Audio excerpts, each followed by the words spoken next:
শসা, লাল শাক, ধনিয়া পাতা আর লেবু, সেই সাথে ব্রয়লার মুরগি। বাবা ব্রয়লার মুরগি এখনই রান্না করবি নাকি? এখনই খাবা? কাল খায় নি? আগামীকাল?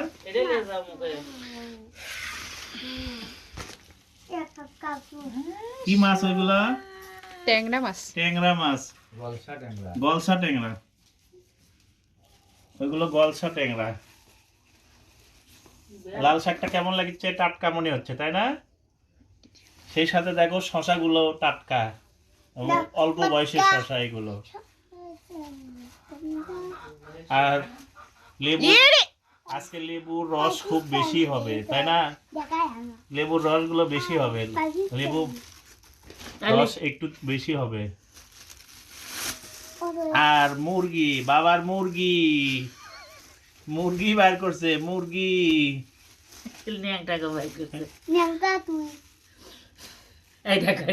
আজকের ভিডিও এই পর্যন্ত। সবাইকে ধন্যবাদ। আর বেশি বেশি আমাদের ভিডিওতে শেয়ার দেওয়ার চেষ্টা করবেন, সেই সাথে বেশি বেশি ফলো দেবেন যারা নতুন ফলোয়ার্স আছেন। আর যারা ফ্যাক ফলোয়ার আছেন অবশ্যই দূরে থাকবেন আমাদের ভিডিও থেকে, কারণ তাদের কাজই হচ্ছে ফলোয়ার নিয়ে যাওয়া এবং আনফ্রেন্ড করে চলে যাওয়া।